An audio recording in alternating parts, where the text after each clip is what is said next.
Good morning. You are watching the Sunday service at the Unitarian Universalist Fellowship of Door County on May 22nd, 2022. Thanks for joining us.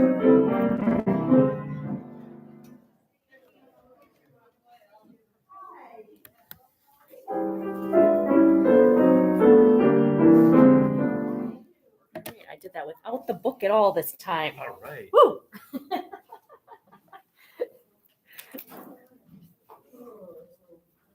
Okay, now, this area is masked.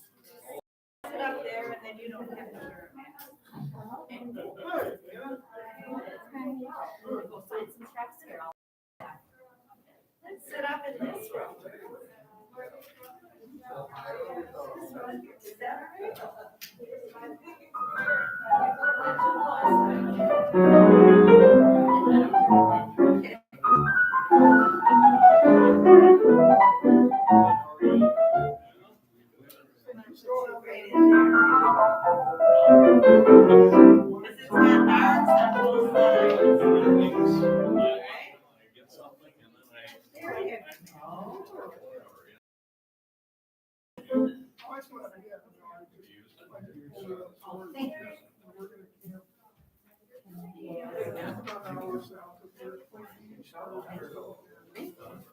September, Labor Day was. Were you actually flying yesterday? 2 hours, yeah. I flew an hour. I was up at 11,500 shooting for a company. I took a professional private. Yeah, I saw your post. Oh yeah, yeah. And, but I flew an hour last night. Well, first time. In for a while. Yeah, How'd it go? good. You don't have to. Plane flew flying. That's great. It's pretty fun. This would be the perfect day for you and me to fly. Except it's 900 or 800 foot ceiling. Exactly. IFR down in Green Bay. Yeah. Land. Get a clearance to fly 2 more approaches in Green Bay. Then come back in here. You're not a safety pilot, but you're there to help. Yeah, And this would be perfect. So we look for days where it's IFR, it's not but not low. Yes, 800-900 is perfect.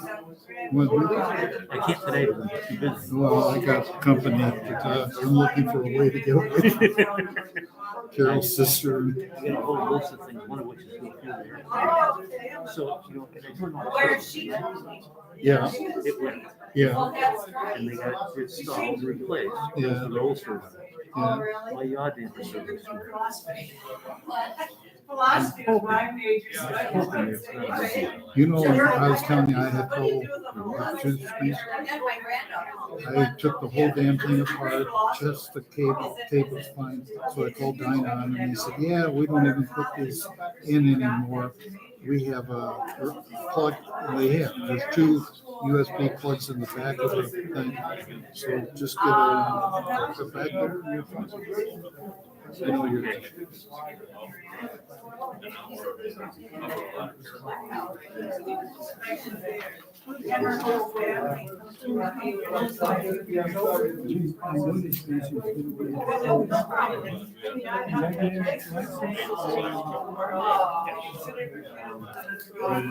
Audio recordings. Well, that Video. might be studied. Yeah. That's very well. Yeah.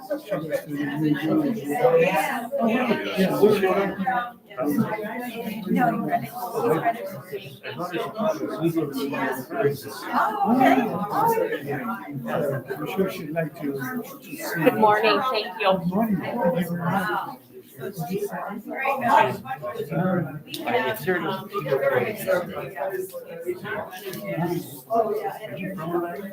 No, my parents lived up there. Oh, But I go over there. it's an interesting state. It's 48 miles wide. We're there.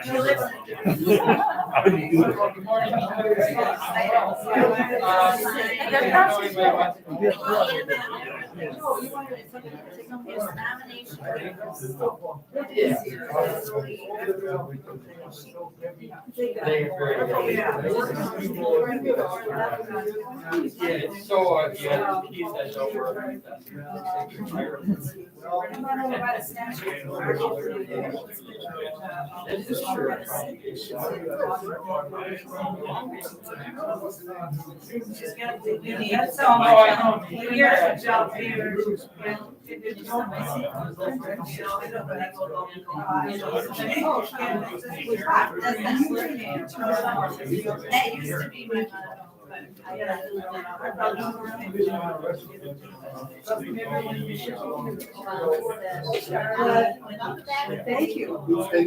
I am. Did you, see yours? I was at his house a couple of years ago, and I think he said it was a great thing. It looked like he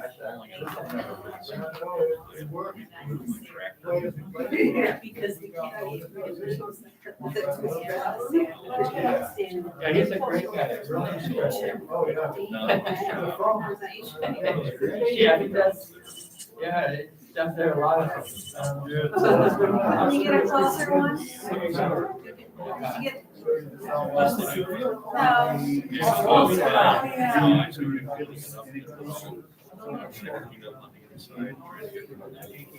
That's good. Yeah, he's a great guy. Well, take care.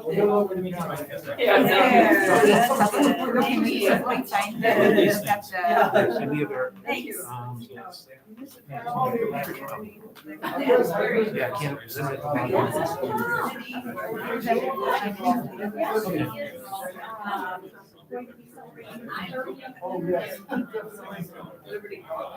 I know. Good morning. She works in the library.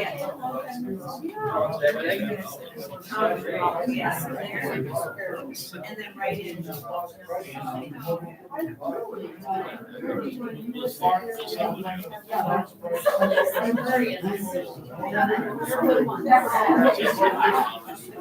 Sit right here. You want to sit right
Probably keeps going.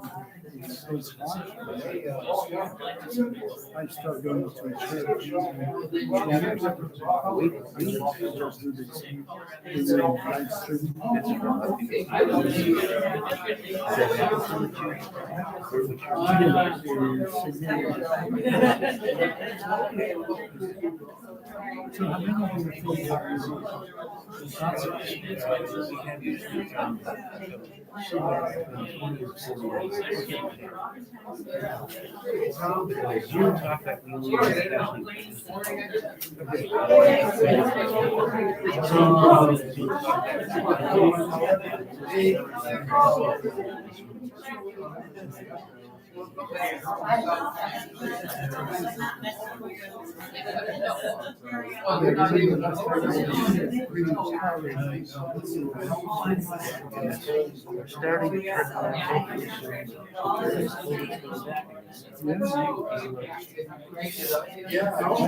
When they were live stadium, because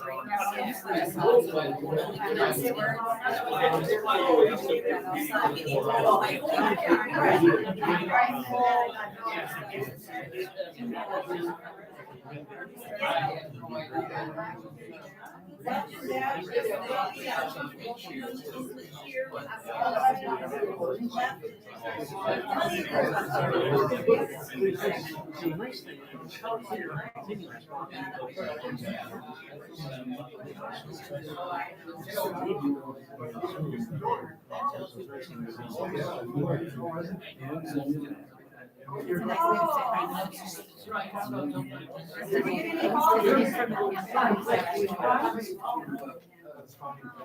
The only double-edged sword is the word of the thing about setting up permanently. But I think that's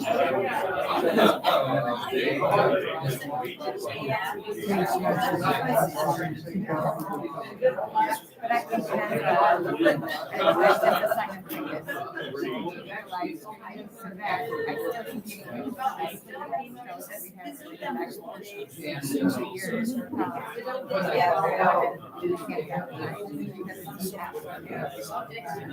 The fact that they do have a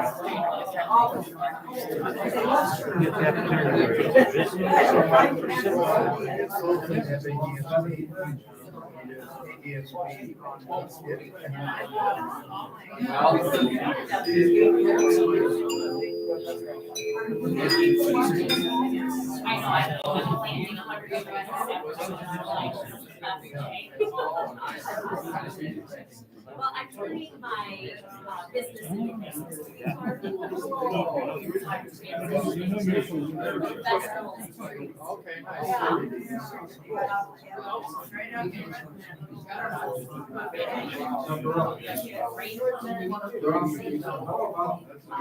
Place out of grant. I don't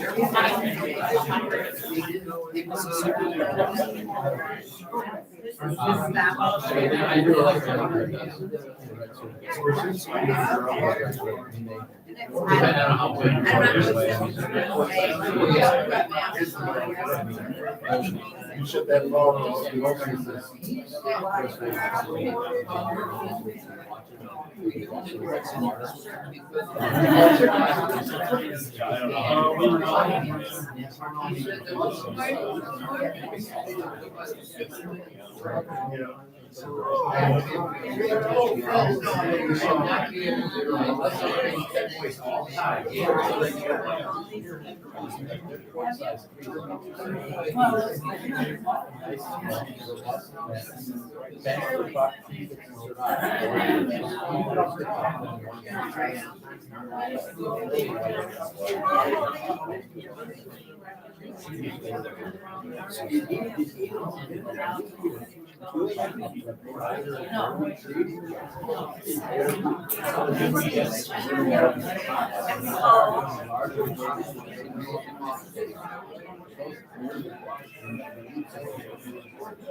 depends on the variety.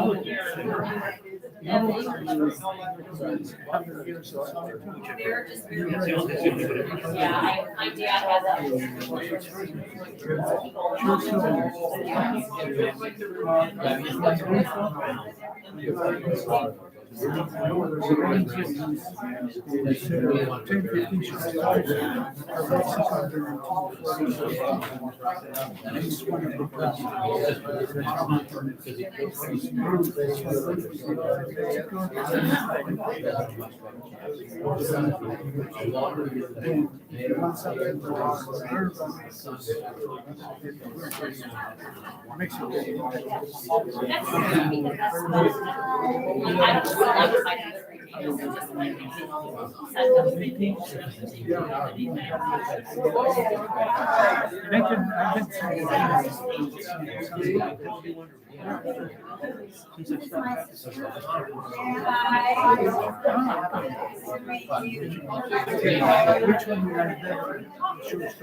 Well, she traveled this time of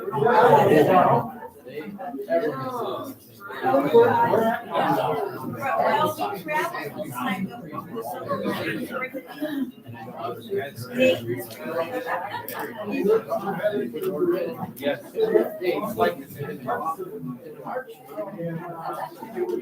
Yeah, one of our families are Columbus. Walking around examining different. And I saw something in my hand. Yes.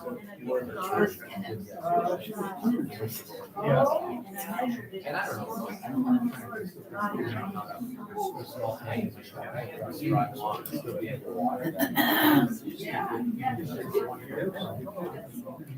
Yeah, I sent myself an email.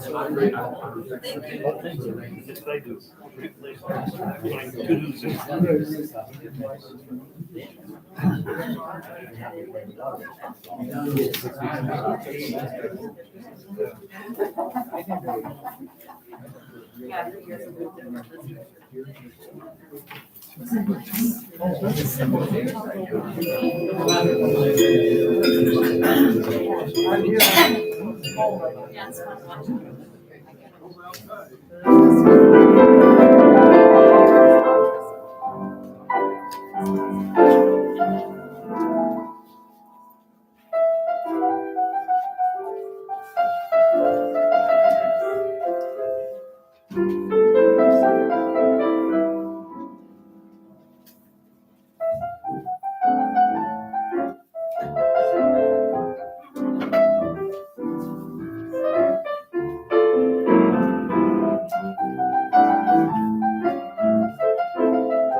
Colin, thank you very much for such a wonderful, amazingly welcoming piece. I'm Jim Black. I'm the service leader today. And just as a reminder, if you can make sure your cell phones are silenced and all other devices. Our opening words are by John Higgins. Welcome to this place. This is a home where no revealed truths are promoted and no scripture or human being accepted as infallible. This is a place for searching for truth. But we are believers. We believe in intellectual freedom. We believe in justice. We believe in compassion and concern for each other and the whole world. We believe in commitment to those ideals which make us caring and active in the struggle for human dignity. We are Unitarian Universalists. So, welcome. It's our custom to invite visitors and people who haven't been here in a while, if they feel comfortable, to stand, introduce themselves, and mention where they might be from. Anyone feel comfortable to stand and let us know? Yes, thank you. Hi, Jan Abbott and Dave Abbott from Ohio, and we're I'm Carol Boyd's sister. Oh, welcome.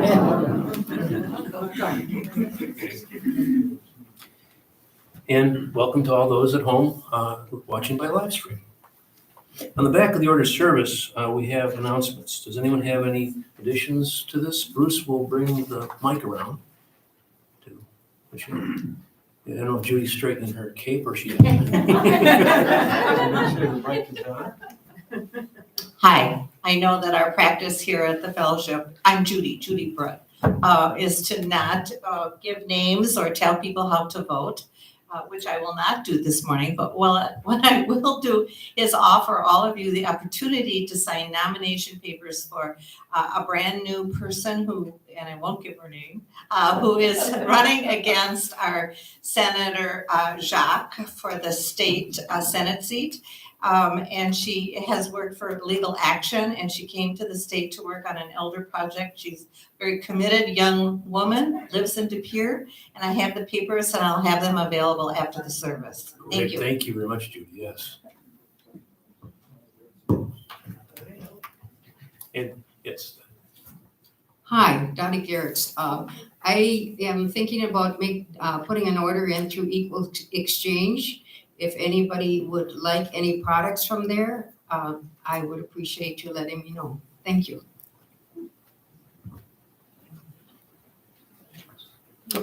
About Bolton.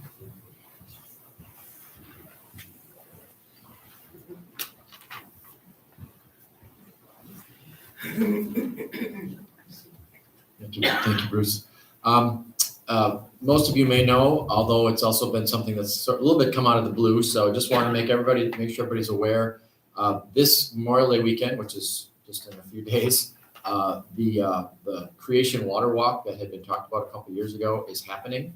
There's still a Zoom meeting on Wednesday morning to hammer out some of the details, but the way it's looking is that the walk was initially going to be sort of two-pronged, where there were going to be a group of Menominee people bringing water from the Menominee River down the west shore of Green Bay, meeting at the Neville Museum, and there's going to be a group carrying water from down the Door Peninsula and meeting in Green Bay for a water ceremony. That water ceremony is still happening on Memorial Day at the Neville, but the walk is just on the Door Peninsula side this time. So if anybody's interested, this is a water walk that started with Grandma Josephine. She's a Ojibwe from Wigwamacon on Manitoulin Island, so the Niagara Escarpment over on Lake Huron. And she has since passed, but she really is the one that sort of, and I guess I don't know enough about it, but just history-wise, or if you want to talk to me afterwards, but it's an interesting sort of ceremony of celebrating water. Women carry the water. It moves all day long. Once they do a morning prayer, the water is walking the whole time. The pail of water never stops moving until lunchtime, and then at the end of the day. And looking like the route is going to be from Fish Creek to probably somewhere just south of Sturgeon Bay the first day, and then Sturgeon Bay, Little Sturgeon down towards Red Banks, and then into Green Bay on the Monday. And then there will be a feast at in Oneida on Monday afternoon. So if anybody's interested in either participating, women, just again, like we're all born in our mother's water, and the women carry the water, and there's some kind of rules and traditions about that. Men walk along, often carrying the eagle staff, or just you can walk along. You can walk for a block. You know, it's a sort of a relay. No, really, generally not one person walks the whole thing, but so we need people to help shuttle, do some car shuttling, and we need to feed them. I think we've got lodging figured out, but there's like 8 water walkers coming up. So if you are interested in being an ally for our Native neighbors, see me afterwards. Thanks. Oh, thank you very much, Bob. That's fascinating. Anybody else? Oh, we've got somebody. Oh, can't see it.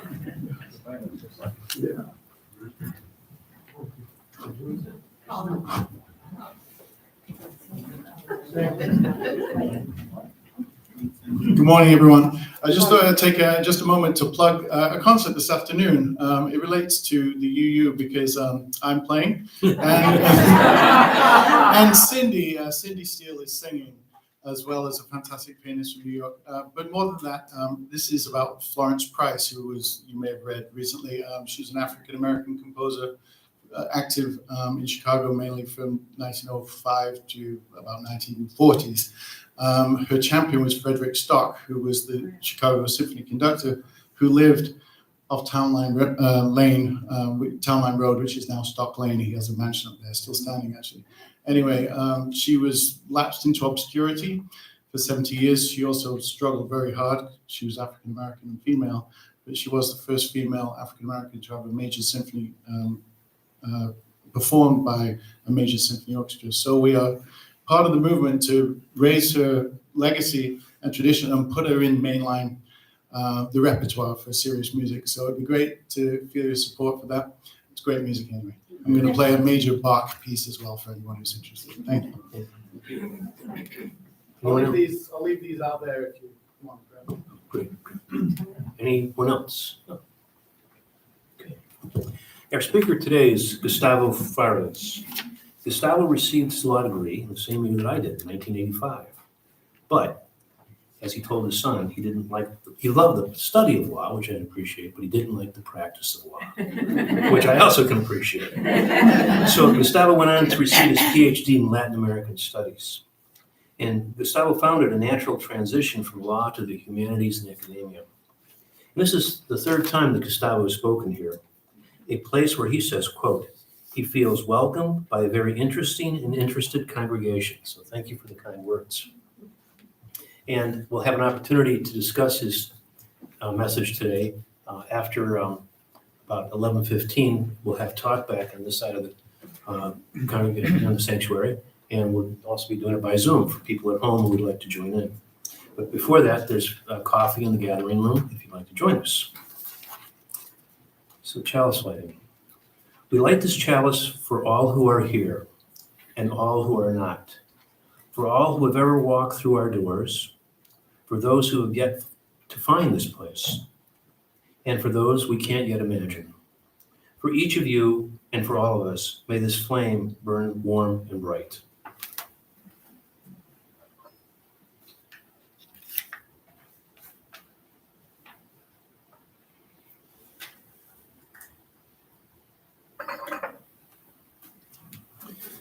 Please stand in body or spirit for the unison affirmation of doxology. We gather together to seek knowledge and wisdom, to explore freely the vast reaches of the mind and spirit, to celebrate within a caring community those truths, ancient and modern, which give meaning and direction to our lives. Hum with gusto.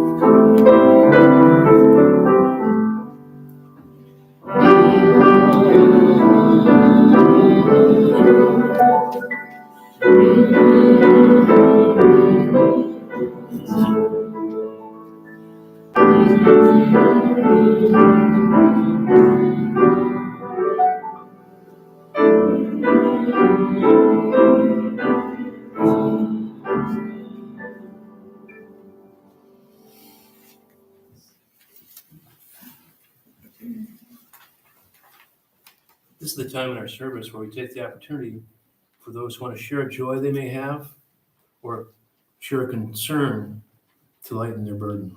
Again, Bruce will bring the mic around. And for those watching the service virtually, please identify yourself as we did with the announcements. And if you're sharing something about somebody else, please make certain that you have their permission. So anyone, joy or concern? Wow. People are just anxious to hear Gustavo. And at this time, we're now doing live offertory. So at this time, we'll take up the offertory. Please be generous for the financial support of our fellowship.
this time, we'll have a moment of quiet to prepare ourselves to be open to Gustavo's message.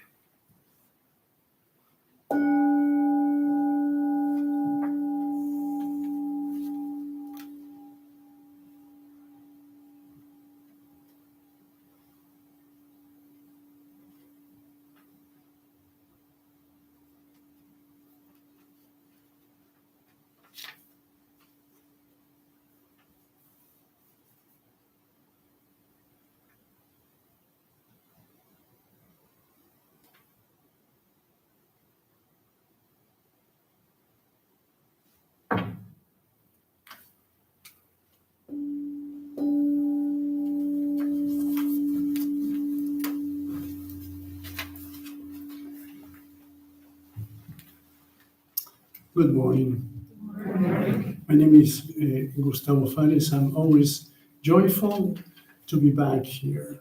This is my third time. I want to thank Sarah, Jim, Colin, and all the volunteers, Cindy, Bruce, who made this possible. Thanks again for your invitation. And hello to those watching on live stream. I want to talk today about a couple of ideas that I put together while teaching a course on Jorge Luis Borges in Lawrence University. That's where I teach, that's where I live with my wife, Lori, and we love this place, Door County, to come enjoy. We came here last night, and I finished putting the final touches on the presentation. The ideas have to do with Latin American literature in the United States now in the 2020s. And I wonder if Jorge Luis Borges, the Argentine writer, was the first Q. Let's see what you think about this. There's nothing new under the sun, and Q Anon is no exception. It was foretold, I assume, by Jorge Luis Borges in the 1940s. Nonetheless, as the French philosopher Voltaire said, those who can make you believe absurdities can make you commit atrocities. And this happened both in Q Anon and in Jorge Luis Borges' short story. In 1940, a then obscure Argentine writer, Borges wrote a short story called Clon Ucbar Orbis Tertius about an imaginary sect that invented a planet with its own culture, science, philosophy, and languages. The sect's fictional ideas ended up transforming the real world. Fast forward to the US in 2022, where I propose the QAnon phenomenon parallels Borges' imaginary sect, and through fake ideas has created an alternative reality which has in turn transformed the United States. In both cases, fictional texts are taking over the real world and changing it. Let me tell you a little bit about the story first. In Borges' story, there is a narrator who first encounters Clon in an encyclopedia, the Anglo-American Encyclopedia. In the postscript to the story, the narrator reveals the origins of Clon as the work of a secret and benevolent society, which in 17th century London arose to invent a country. According to the story, in 1824, the sect sprang up again, this time in Memphis, Tennessee, where they seek the financial support of a millionaire called Ezra Buckley. Buckley, after hearing the plan, said, "In America, it is absurd to invent a country when we can invent a planet." This invented planet, named Clon, was described in a 40-volume encyclopedia.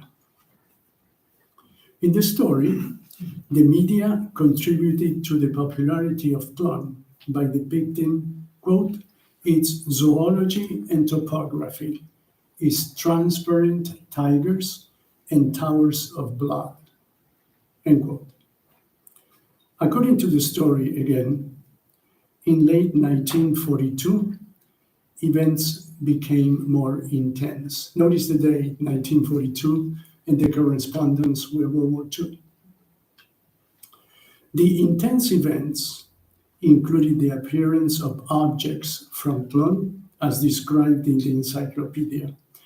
Objects such as small cones made from a metal that was not of this world. And not just objects. In fact, at the end of the story, Tlön languages, as described in the encyclopedia, are being taught in public schools and are replacing our languages, English, Spanish, French, and the like. Published in 1940, Borges' story criticized ideas that were bringing much suffering to the world.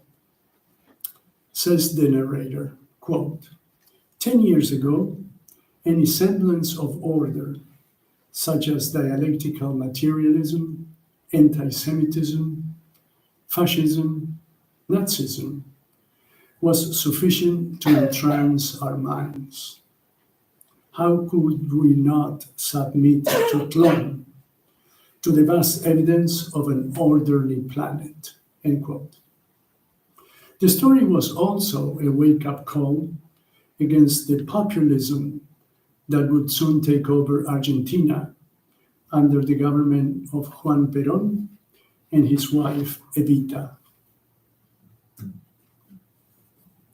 I see at least 3 similarities between Borges and Q Anon, and 1 difference. The similarities are, number 1, the social context where the story and Q Anon emerge, characterized by populist regimes. Number 2, the group's characteristics. Number 3, the mechanisms by which fake ideas spread. The difference has to do with the role religion has both in the story and in QAnon. So to begin, I'm going to talk about the first similarity, populist contexts. Populist policies capitalize on the feeling that despite the ability to vote, the system doesn't work for the majority of the population. If that is the case, political leaders can use this sentiment to achieve power and remain in power. That was the case in 1940s Argentina and Europe, and was again the case in the 2020s US. Borges wrote the story at a time when totalitarian and populist regimes such as fascism and Nazism were spreading in Europe, and in the 1930s also in Argentina through Perón and Evita. In Argentina, Juan Perón understood those sentiments and used populist policies to achieve power. After becoming president, he rigged the electoral system to try to stay in power. And I think this may sound familiar to us in the United States. It may not be a coincidence that QAnon also came to life under Trump's populist policies. Trump may well be regarded as a symptom and not as a cause of those policies.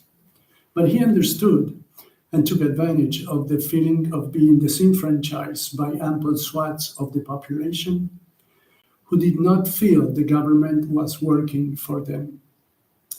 And after reaching the presidency, he also tried to remain in power. In both cases, 1940s Argentina and 2020s America, similar social and ideological context gave way to similar responses. Clone in the 1940s Argentina, QAnon in 2020's US. The second similarity has to do with the origins and the characteristics of the groups. Both QAnon and Clone seem at first to be shrouded in secrecy. It's widely known that the QAnon movement started in 2016 with an event called Pizzagate. Do you remember that? Pizzagate. I'm going to briefly remind you. That year, just on the internet, identified a pizzeria in Washington, D.C. The pizzeria was called Comet Ping Pong as the control center of a child trafficking network led by Hillary Clinton, prominent Democrats, and Hollywood figures.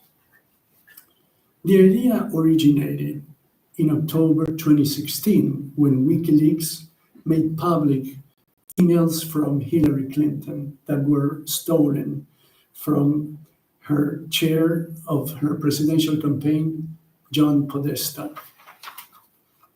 In the emails, references to pizza and pasta were interpreted as code words for girls and little boys.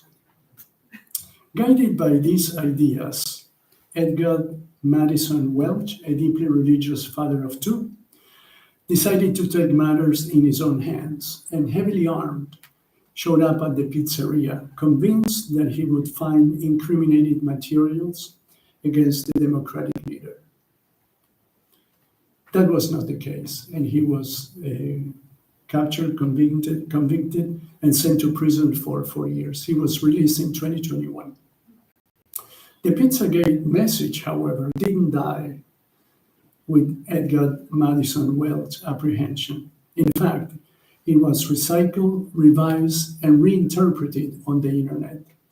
And the core message that there was a cabal of satanic worshippers led by Hillary Clinton took its own life and started to be spread and embellished by other people unrelated to Madison Welch.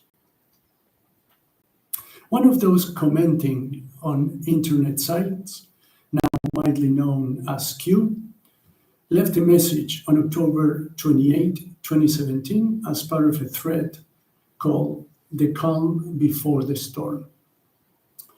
Q wanted people to believe that he was an intelligence officer with official Q clearance, which is a level of access to classified information that has to do and includes nuclear weapons design and other sensitive material.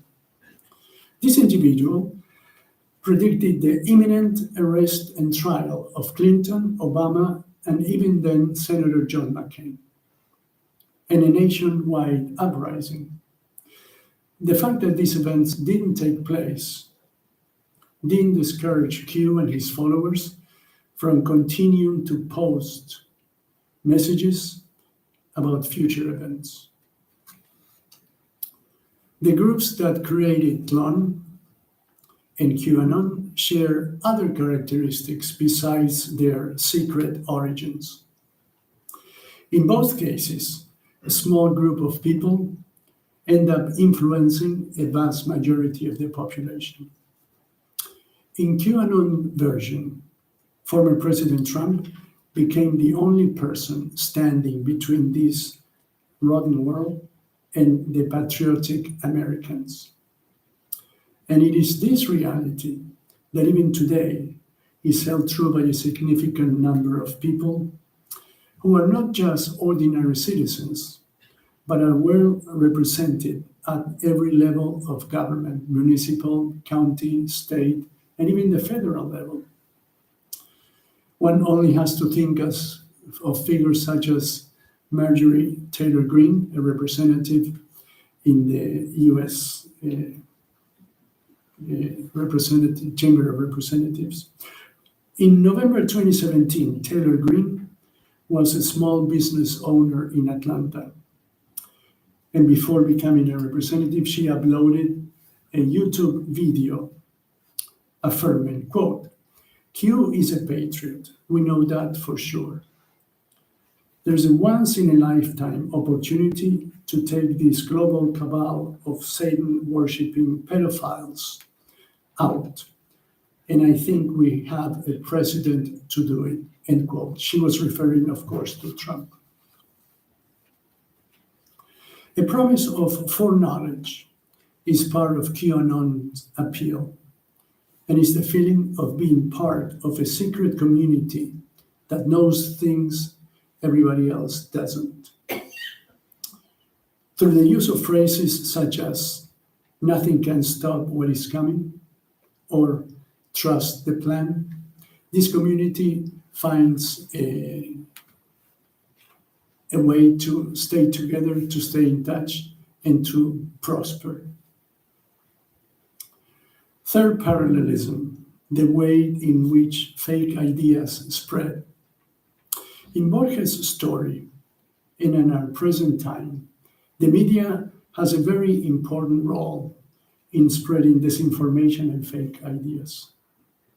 In the case of Tlon, the media at the time, 1940s, were newspapers, popular magazines, and the 40-volume encyclopedia.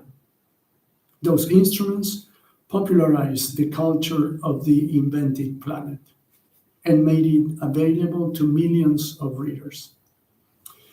In 2020's America, the internet and social media in sites such as Facebook, 4chan, 8chan, and Reddit spread ideas such as 1.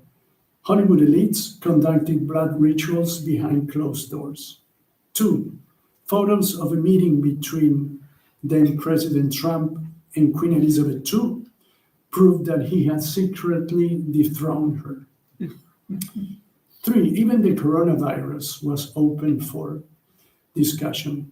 Facebook groups circulated a theory that Trump's wearing a yellow jacket and a tie to a White House briefing about the virus was a sign that the outbreak wasn't real.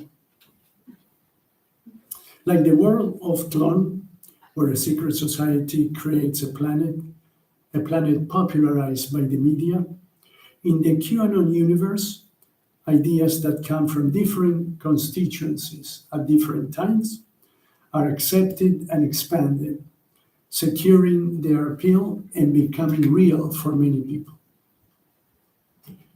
The difference.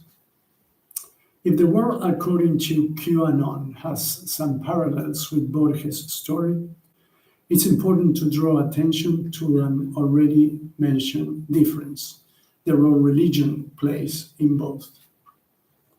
Borges' story had an agnostic character, even a secular one.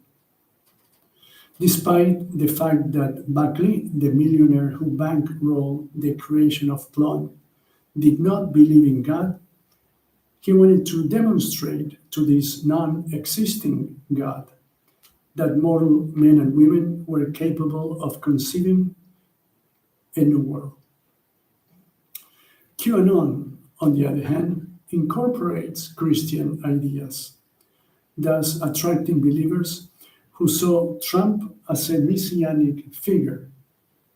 Many of those attending the January 6th assault on the Capitol, for instance, had banners reading Jesus 2020 and Christian symbols.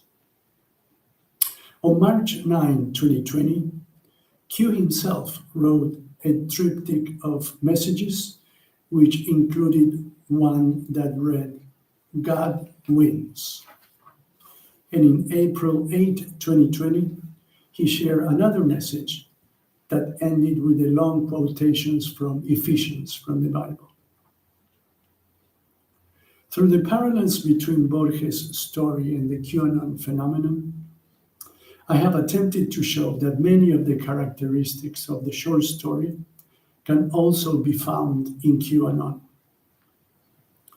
As in Tlon, QAnon fake ideas have affected our reality by becoming present in our world and in our politics, and are now perceived by a significant number of people as the reality.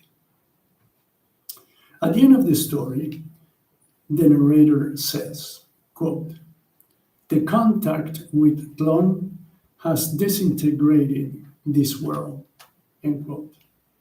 One can only wonder about the extent in which our world is also becoming disintegrated and changed by QAnon. Thank you so much.